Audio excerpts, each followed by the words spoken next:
ಅನೇಕ ವಿಧದ ಆರೋಗ್ಯಕರ ಪೌಷ್ಟಿಕಾಂಶ ಹೊಂದಿರುವ ಮಕಾನ ಬೀಜದ ಪಾಯಸವನ್ನು ಮಾಡುವ. ಇದನ್ನು ತಾವರೆ ಬೀಜ ಅಥವಾ ಕಮಲದ ಬೀಜ ಅಂತ ಸಹ ಹೇಳುತ್ತಾರೆ. ಈ ಮಕಾನ ಬೀಜದಲ್ಲಿ ಪ್ರೋಟೀನ್, ಫೈಬರ್ ಅಂಶಗಳು ತುಂಬಾ ಹೇರಳವಾಗಿದೆ. ಇದರ ಸೇವನೆಯಿಂದ ಜೀರ್ಣಕ್ರಿಯೆಯು ಸುಧಾರಿಸುತ್ತದೆ.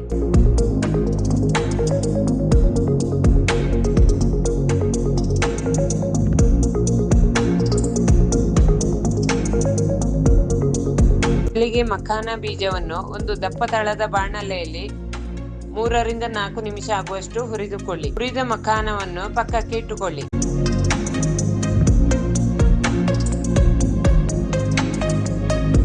ನಂತರ ಅದೇ ಬಾಣಲೆಗೆ 4 ಗ್ಲಾಸ್ ಆಗುವಷ್ಟು ದಪ್ಪ ಹಾಲನ್ನು ಹಾಕಿ ಚೆನ್ನಾಗಿ ಕುದಿಸಿಕೊಳ್ಳಿ. ಹಾಲು ಕುದಿಯುವಾಗ ಅರ್ಧ ಕಪ್ ಸಕ್ಕರೆಯನ್ನು, ರುಚಿಗೆ ಕೇಸರಿ ದಳವನ್ನು ಹಾಕಿ ಕೈಯಾಡಿಸಿಕೊಳ್ಳಿ.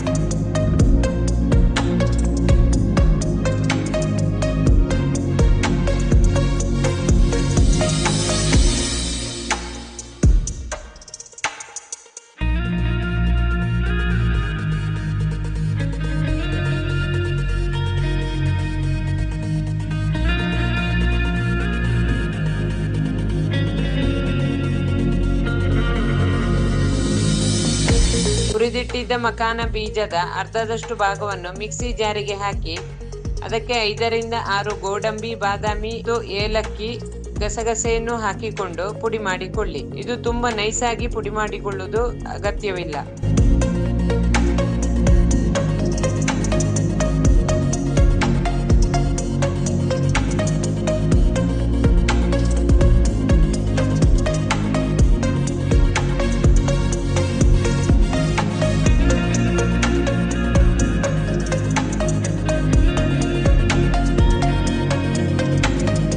ನಂತರ ಕುದಿಸಿದ ಹಾಲಿನ ಮಿಶ್ರಣಕ್ಕೆ ಹುರಿದಿಟ್ಟಿದ್ದ ಮಕಾನವನ್ನು ಹಾಕಿ ಮಿಕ್ಸ್ ಮಾಡಿ. ಇದಕ್ಕೆ ಪುಡಿ ಮಾಡಿದ ಮಕಾನ ಮಿಶ್ರಣವನ್ನು ಹಾಕಿ ಫ್ರೈ ಮಾಡಿದ ಬಾದಾಮಿ, ಗೋಡಂಬಿಯನ್ನು ಹಾಕಿ 5 ನಿಮಿಷ ಚೆನ್ನಾಗಿ ಕುದಿಸಿಕೊಳ್ಳಿ.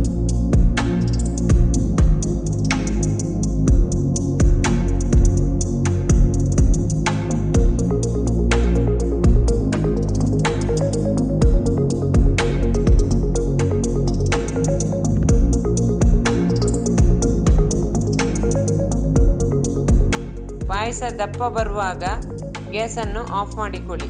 ಇದನ್ನು 25 ನಿಮಿಷದ ಒಳಗೆ ಮಾಡಿಕೊಳ್ಳಬಹುದು. ರುಚಿಯಾದ ಪೌಷ್ಟಿಕಾಂಶ ಇರುವ ಮಕಾನ ಬೀಜದ ಪಾಯಸ ರೆಡಿ.